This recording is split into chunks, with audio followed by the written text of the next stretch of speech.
off.com. All right, so we're going to switch gears here. Real serious topic. So we all wake up yesterday and we see reports of Ja Morant for the second time in about 2 or 3 months is on Instagram Live flashing a gun.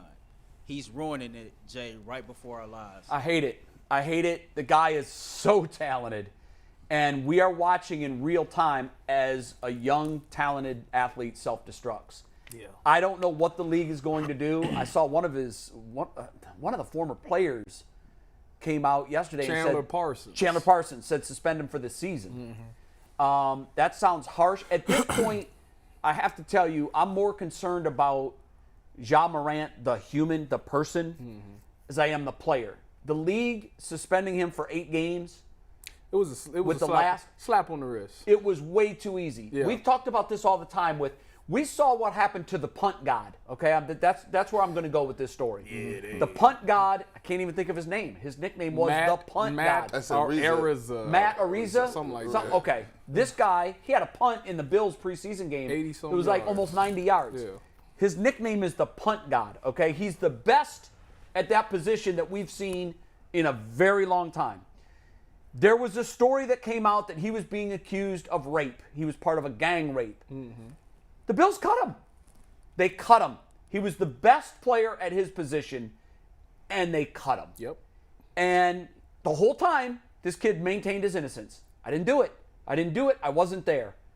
Fast forward a couple of months, the season goes by. His reputation, by the way, dragged through the mud. I saw media outlets reporting on this story as if he was guilty. Yep. Same thing as the Duke lacrosse case. I remember being at ESPN feeling I needed to take a shower every day because I left work and I thought, we could possibly be ruining the lives of 3 young men who insist that they did nothing wrong. What came out, that the DA in North Carolina was hiding evidence. The DA knew they did nothing wrong, but he still pushed forward because it was politically expedient. And that DA even got disbarred and went to jail. I believe got some jail time. But so I'm bringing all this up for a reason. When Deshaun Watson was going through he didn't have one woman say something bad. He had 26. Mm-hmm. Not only did he not get released, he got the biggest contract the sport has ever seen. Mm-hmm. And when the suspension came out, we thought it was pretty harsh, 11 games.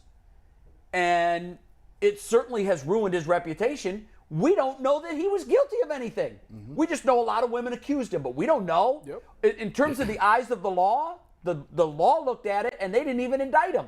And the statement is you can indict a ham sandwich. Yeah. So they ruined his reputation and they ruined his last 2 years, really. Mm-hmm. Sat for 11 games last year. And then I watched the way the NBA handled the Ja Morant thing. Now, Ja would be the football version of Deshaun Watson. Yeah. Am I right there? Yeah. A young man with unbelievable potential. Yeah. He makes us say wow when we watch him. Mm-hmm. And the league went so soft on him that the message was, you can keep living your lifestyle, a lifestyle that could well end up with you dying or someone else dying needlessly. Yeah. They didn't send a harsh enough message. He was suspended 8 games. They allowed him to come back, finish the regular season push, get into the playoffs. Yep. And what is he doing now? He's flashing a gun on Instagram again. And I don't think the league has any choice, guys, and you correct me if I'm wrong. I think they absolutely have to suspend him indefinitely. Yep. They need to make sure he goes into counseling immediately.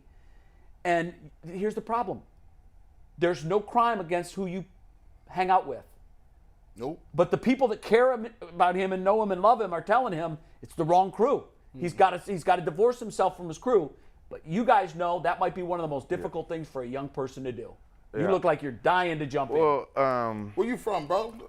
South Central, Los Angeles, California. Okay, so you're very qualified to talk on this because you know what that pull is like. Yeah, I get it on both sides, but in the sense of where the league is going to be coming from, their stance is going to be fool me once, shame on you, fool me twice, shame on me. So you think they'll be hard? So they're probably going to hit him with the death penalty, and it just sucks because Ja's an amazing kid, amazing player. A lot of kids look up to him because he's that young kid, the hair flowing, energy, dancing, bobbing to the music. A lot of us can see ourselves in Ja, so he has a fan base, and it just sucks that he keeps making these decisions. But he's going to have to love him from a distance, and it's tough because we come up here and sit up here and say, oh, just distance yourself or leave those people behind. But it's tough because we wasn't raised with those people. We don't have those relationships with them. We don't know what Ja has been through with those certain group of friends. That's like family at this point in his life, so, right? It's easy for the outside people looking in to gang up on him and bash him and say, leave those people alone. But he's going to have to if he wants to continue his basketball career. The people next to him that keep putting him in this position are going to have to distance themselves if they really care about Ja, because he has a spotlight on him right now, and it's negative. You know, he has Powerade, he has Nike, he has a signature shoe that I'm not sure is going to get pushed out anymore because of these unfortunate incidents. He already lost out on $39 million for not making the All-NBA, one of those teams, and who knows what his Nike contract is, his Powerade contract is, and it just sucks. I'm sure they all have morals clauses, Yeah, and I'm sure that they can all argue that those were are violated. And I'm sure we're going to start seeing in the next few days, Powerade will probably pull back, Nike will stop pushing his shoes, and it's just going to suck. He's going to feel like he's backed into a corner. You know, he needs like an OG, we would say, in the hood terms, somebody to put their arm around him. You know, he has an amazing father. His dad is always at the game, smiling.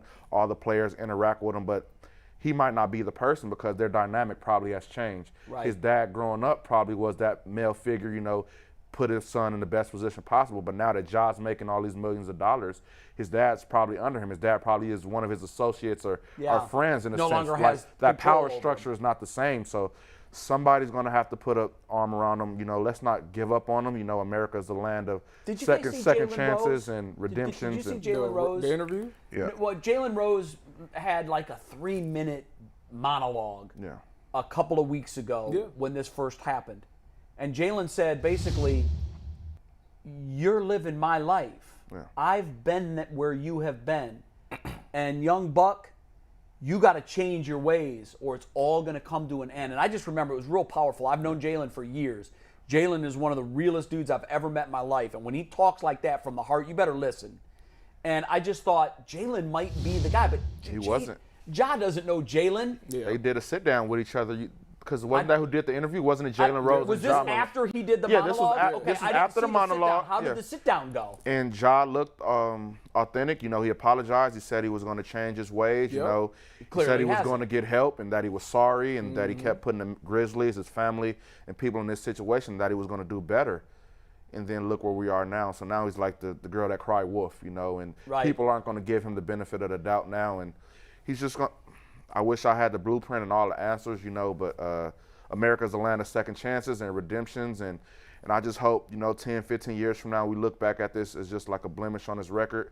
He grows up, he improves, and just becomes a better person. I would hope so. I mean, that's exactly what it is. It's a maturity thing. And the thing that when I seen it, what pissed me off so bad is that, you know, this guy, he's living a lot of people's dreams. You know, a lot of people. And as I was telling people before the show started, we was in there talking about it, is that, you know, when you're growing up in the black neighborhood and you know, in the situations, you're often faced with a decision that you have to make.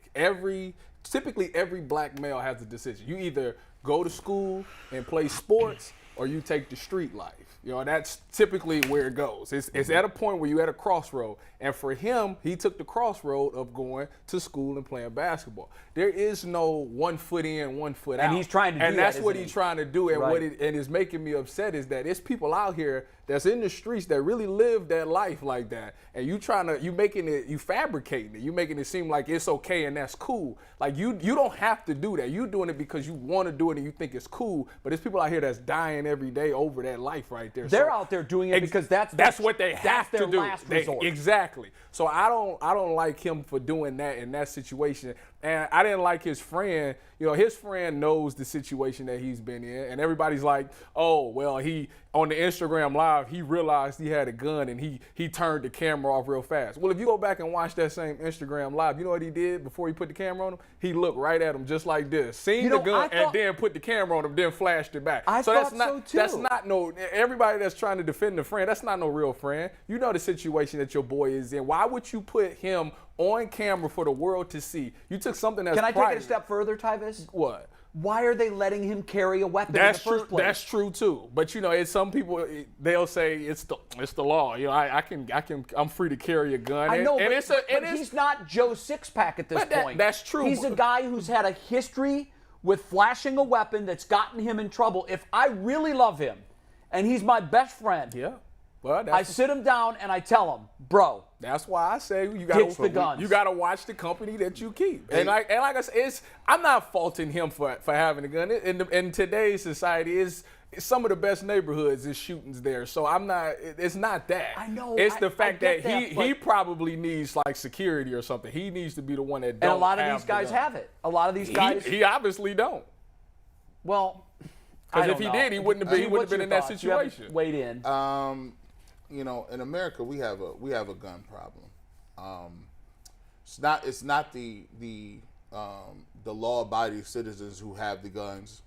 Most law-abiding citizens, as we speak, when I talk about gun safety and gun control and all those different things, I'm talking about the people that are doing this.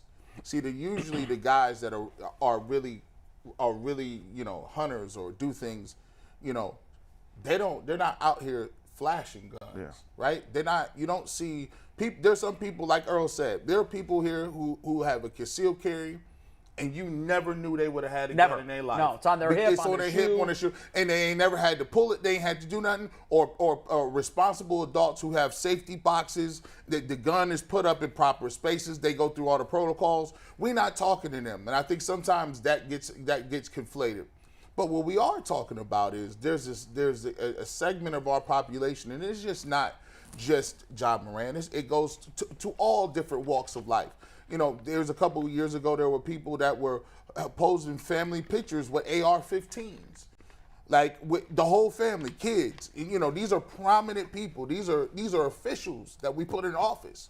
There's rappers that every time they in a video, they in a video and they flashing the guns, whether it's a toy gun or whether it's a real one or not. It's people flashing, putting the gun with all the money on the table. Like, we have a problem in this country with the glorification of these firearms. Mm-hmm. We are putting firearms above everything. We're putting it above kid safety. We putting it above education. We putting it above working a regular job. It don't even matter now. Even the people that get elected, the people that got money, even they want to show the guns. And you got to ask yourself, at what point in time do we have to look at ourselves as Americans and look around the country and look around the world and say, we're the only developed society and culture that does this? You go to Japan, you go to Australia, you go to they don't have these people on Instagram pointing guns. And at the end of the day, I understand that everybody has a right through the Second Amendment to own a gun responsibly. But at some point, we got to figure out, where do we stop putting the emphasis on the weapon and get back to where we talk about putting the emphasis on people?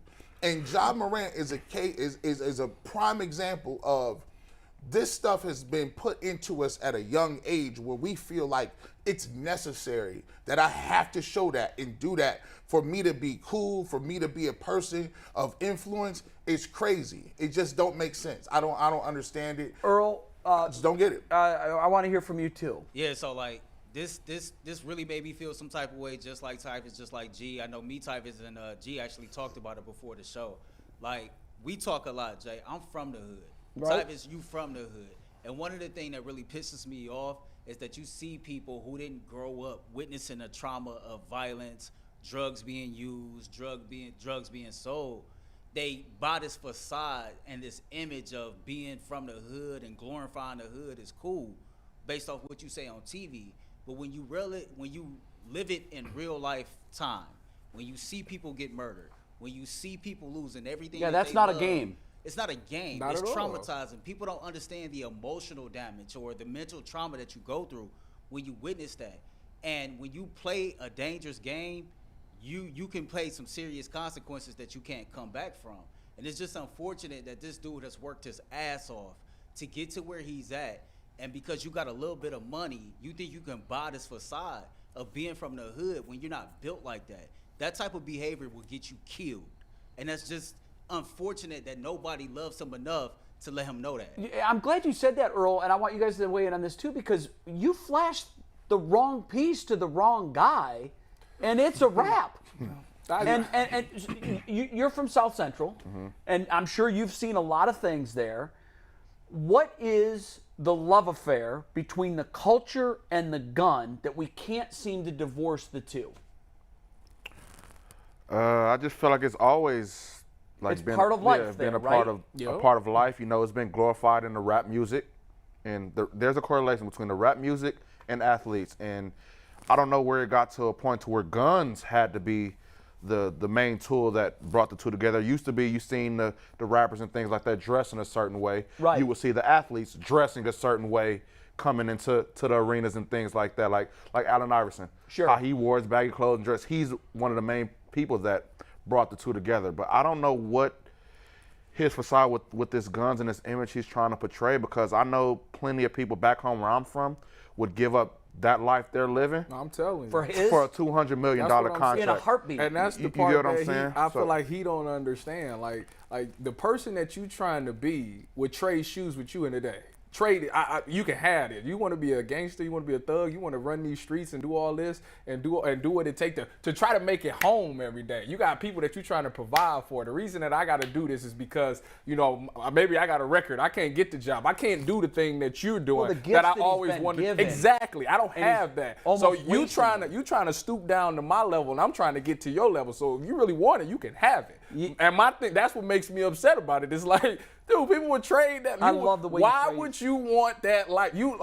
The thing is, you don't know everything that goes into that life. You see people, I guess Instagram, it looks cool to be able to have a gun and hang out on the block and do all that, but you don't know the everyday struggle that you got to deal with every day. You got to look over your shoulder every single day because you don't know who's trying to take you out. You got to try to provide for your family and do by any means necessary. Like, that is not a life that you really want to live. And that's what to me, I don't understand why he wants to do that. For chasing what? the wrong you got dream. $200 million. For what? But in a way, as we sit here, right? As we sit here and we talk about it, in a way, we tell it. We are as a society. We tell them that is what they should be doing.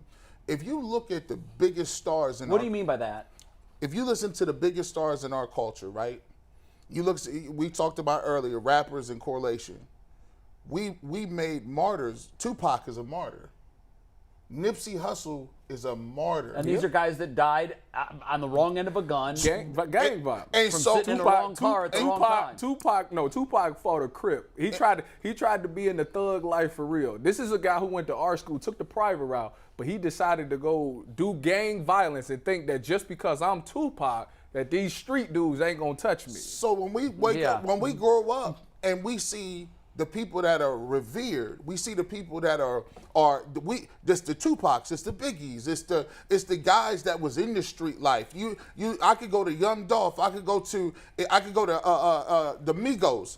All these guys they're in the streets. They've officially made it out so they can help their mom and help their family. And guess what? They still do things that bring them back, like shoot dice at parties. Why would you shoot dice at a party?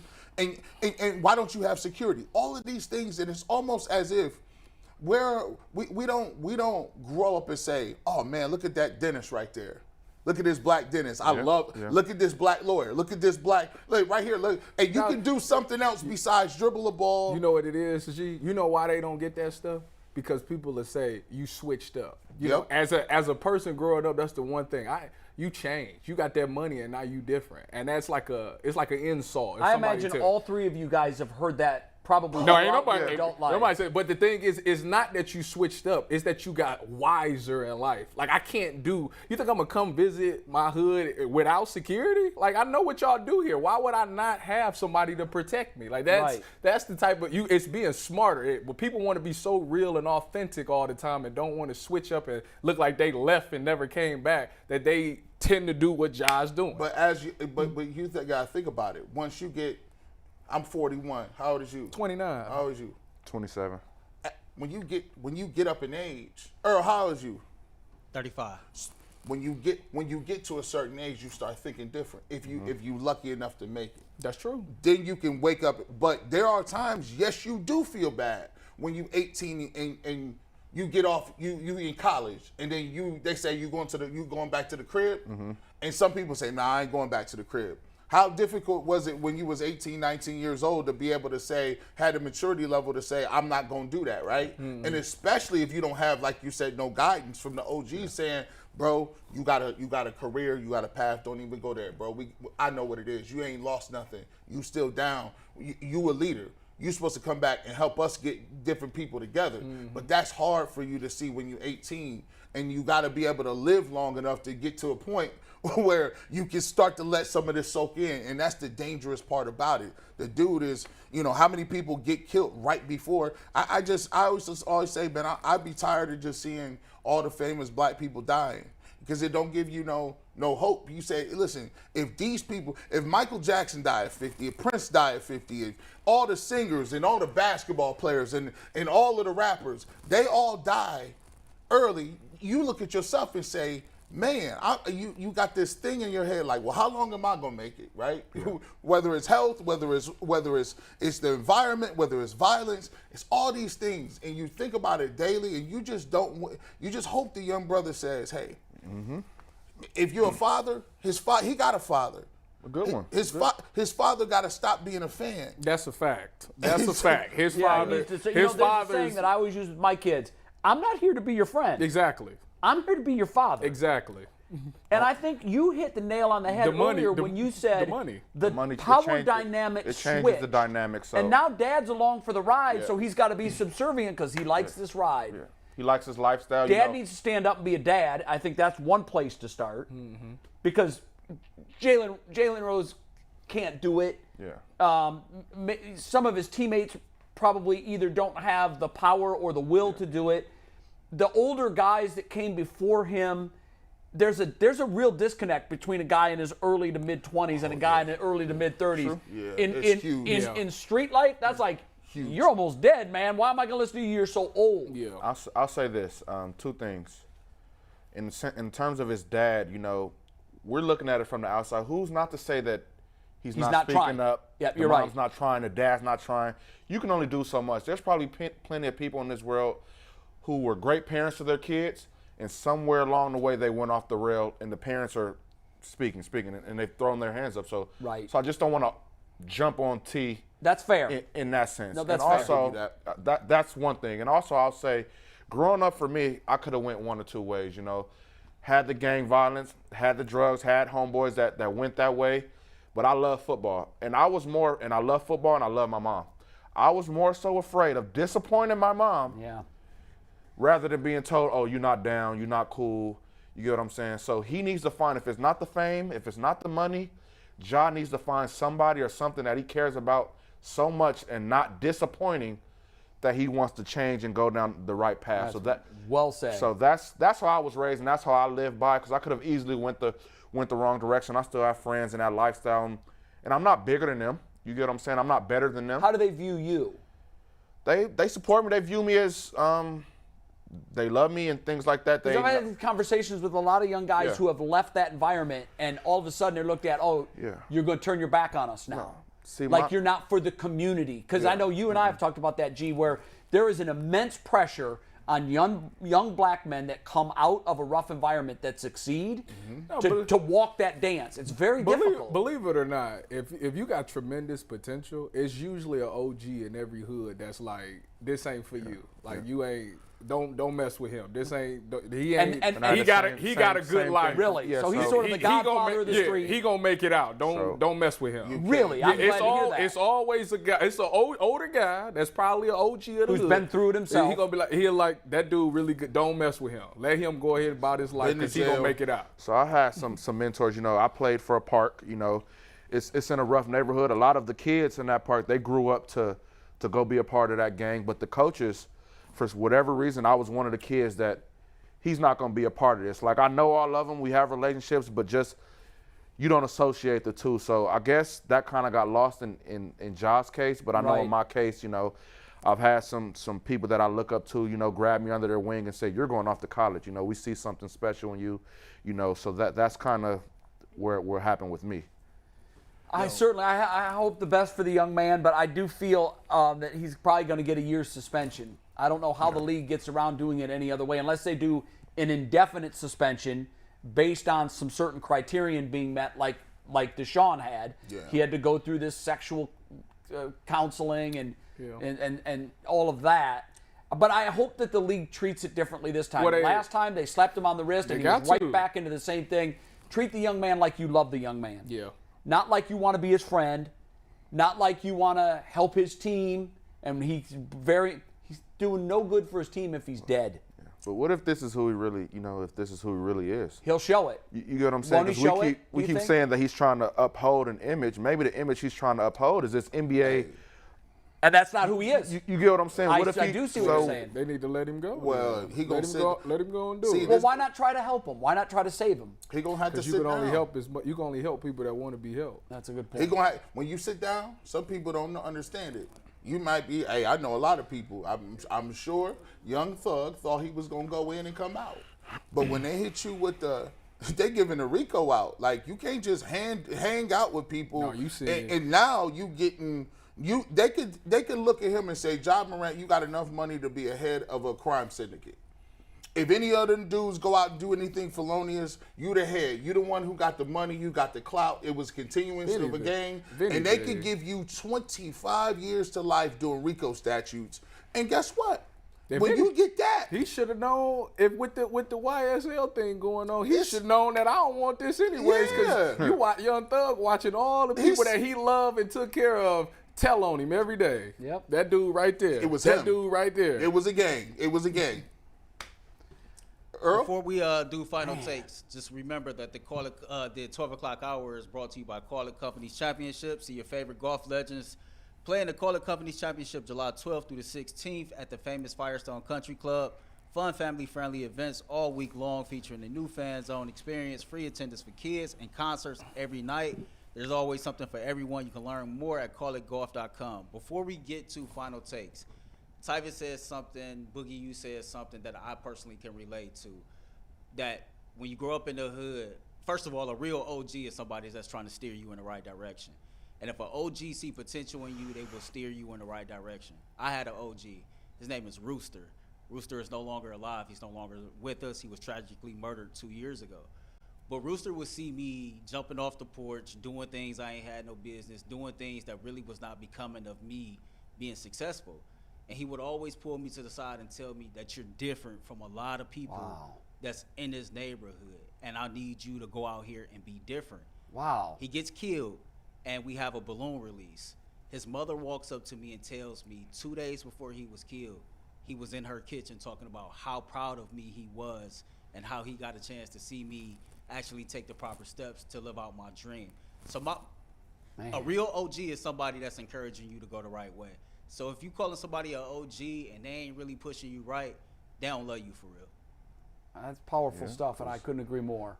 Because one more thing, like I go by saying, you don't have to be from your hood to put on for your hood. You get what I'm saying? And Ja Morant, he needs to understand that he's putting on for his hood by just being Ja Morant, being that success story. Right, what a people great looking way to up to him. represent. $200 million contract, Nike deal, Powerade deal, and he kind of gets confused with being in the hood. You don't have to be in the hood to put on for your neighborhood. He's got credibility in he one has it realm, already. and he's trying to get it in another realm, and it just does. The two don't marry; they don't fit. It's going to have to be one way of life or another. You either want to live the life of a $200 million NBA superstar who's doing the right things and being the right role model for your community, or you want to live that gangbang life, which who knows how that story ends. They usually end way too early. And it's a choice. And I think his dad can help. Jalen Rose can try to help. Other, OGs from the neighborhood, hopefully. But ultimately, you said something very powerful. You can't help somebody that doesn't want helped. Yeah. And maybe this is where he is. Maybe this is what he wants to do. Maybe this is what brings him happiness. Now he thinks he's got the money piece of it. Mm-hmm. Now he wants to live that other life with that money. Man, he don't even get it, bro. Like, you bring in that, I always say, never bring energy. Energy brings that. Even when people argue with me on Twitter, they'll call you and they'll hit you in your DM or whatever, and they'll say crazy stuff to you, right? And I'll be like, hey, man, and sometimes you want to be like, hey, bro, I ain't that famous. Like, I'll find you, bro. Like, but then I realize, I'm not that, like, but then you realize it's all, you start to think about energy. When you put that vibe out, and when you got a gun and you moving it around and you talk a certain way, that attracts a certain level of energy. Because now somebody want to come find you and see if you really about what you say you about. Yeah. They already know you rich. Bro, you got family members. Google is out here. I don't ever want to put my family in a position or my friends in a position where they might have to get the repercussions of how I'm moving. So it's you already, he's supposed to have a security team around him. He ain't even supposed to be out like that, to be truthful, because nowadays he's a mark now. You are a target anyway. Like if you in them communities. And by the way, Lil Boozy says this, shout out to him. He said, man, most famous people end up dying in the same hood that they was in. That's a fact. Most famous people, and they don't die out in the suburbs where they got a house or they living in. No. They die coming back in the same community, because they looking at you like you. I feel you playing around with me now, Ja. You know what? Because you're a nice looking dude. All the girls like you. I might have been a man back in high school. I don't even work. I'm on unemployment. I'm living terrible. I'm living check to check. And I feel like you coming back is thumbing your nose at me. You trying to play me. You laughing at us. We out here struggling, and you right here flashing guns. Now I gotta go talk. I want to see if you really about it, because they ain't where you at. Somebody's going to want to challenge him at some point. At some point. And to your point, what you just said, it's like you're out here for fun. We're out here for life. This is for real. This isn't a game. I ain't never getting out of this. We're not playing gangster. We're not, and that's almost kind of what it seems like. I wish the best for the young man. I really do. And by the way, I want to commend you guys, because in a community that needs role models, I've gotten to know you really well, and I feel like I know you really well now, especially after today and some of the things that you said. We do have young kids in communities that are in need of role models, and they're out there, guys. They're out there. This is no joke. You don't need to look to a rapper to find a role model. You don't need to look for a superstar athlete to find a role model. I can't hear that there's not a path out from a tough neighborhood that doesn't include athletics or music. Now, you guys, your off-ramp was athletics. Yep. You all were gifted athletically to where there was a college that came to you and said, we want to give you a free education. Now, not everybody's going to have that opportunity, but I'm sure the three of you know people from your neighborhoods that got out without a ticket to athletics or without a ticket to music. It can be done. And I think what we need to show our young people in these communities is it's possible. Yep. For them to dream it, it's got to be possible. And you guys, I think, are all three of you guys, I just commend you for the role models that you are, the love that you have for the communities that you come from, and I think it all comes from a good place, and I know that the three of you want to make your communities better places. We need more of you. We just got to start broadcasting other things. Right. As opposed to just, you said, the music and sports. That's what they can see. Because that's all that they see. So how do we do that? So growing up, with social media, and we I'm can not, do it that and I'm way. not gonna lie. Growing up, I thought that was my only way out. You did? You get what I'm saying? If I would be lying and being a hypocrite to say you're right, but saying I thought otherwise. I thought sports was my only way out, and that's what kept me dedicated and on the grind and driven. Which is okay. I agree. Because it was something that kept me grounded and something I look forward to, and I just happened to be good at it. And I happened to have a mom that didn't play about school, so I had to have good grades to play the thing that I loved, which was sports, which got me the opportunity to get a scholarship and graduate, and so on and so forth. But we have to start broadcasting the teachers. Let's not just give a Teachers Appreciation Day post, Teachers Appreciation Day week. Those are the real heroes. Every day. Those are the real heroes. Policemen, firefighters, ER doctors. Those are the real jobs, because only 1% make it to the highest level in sports. Only a few people are going to be Grammy Award winning rappers. So majority of the people are going to have to start finding other things to look forward to and find superheroes. So we just, in the media, I don't know if it's got to be on TV, social media, we just have to start putting other fields in the limelight because they deserve it. What I wish would happen is, I think Kevin Durant's line, we kind of laughed at it at the time. Yep. To me, it's become the most powerful thing he's ever done or said in his life. When he told his mom, you're the real MVP. Yeah. Moms in the black communities are the real MVPs. And the day after Mother's Day, when we all cherish and love and recognize and appreciate our mothers, I know friends that have come from the black community who were raised by single mothers, one of 5, one of 6. Mom had 2, 3 jobs. Yeah. How difficult it is, and they're the guiding light in their lives. Yep. I think there's got to be some kind of strength in the women in those neighborhoods making their own gang, a gang of moms that instead of, so there's a gang pulling kids to the wrong side of the street, and then the gang of moms trying to pull the kids and keep them on the right side of the street. We need to elevate women in that culture more than we do. I don't think they get enough credit. Yeah. I went shopping last week with Shane Bieber with two single moms of 4 children. Both of them had at least 4 children. And in hearing their stories and their plight, like, I listen to their day and I get tired listening to what just them telling me what they do. They are the real MVPs. They really are. Yeah, they are. And we have to elevate them in a way that we're not currently doing. That's literally the one person that every black child fears. His mom. Is their mom. Right. Mom. She puts the fear of God in every And mom in many of these households is doing the job of, she has to be the loving, tender heart, and she has to be the firm steel fist of discipline. It just and that's a sucks. hard gear and skill set to juggle between. It just sucks. We put all the pressure on the women of the household. You know, they carry us for 9 months. They have all the pressure on them. Why not? I feel like it should be the males in the neighborhood. Whether it's even if it's not your kid, grab somebody by the hand, put them under your wing, and tell them, "Let's go, and I'm gonna lead you in the right direction." I get what you're saying. That I understand the what women you're saying should too. be, but why the women? Why do we keep having to put the pressure on the women? It should be the male's job. Yes. Grab the little male or young lady by the collar. But the problem is, it used to be a saying, it takes a village to raise a child. Yes. But now in today's world, everybody is so sensitive. Each person doesn't want you talking to their child. That's You know what's sensitive? You get what I'm saying? It's time clock is sensitive. So you got to check us You out. guys were great today. I know we didn't intend to go that deep, but it was great. Hey, I'm glad it lives on YouTube forever so folks can watch it. And Overtime.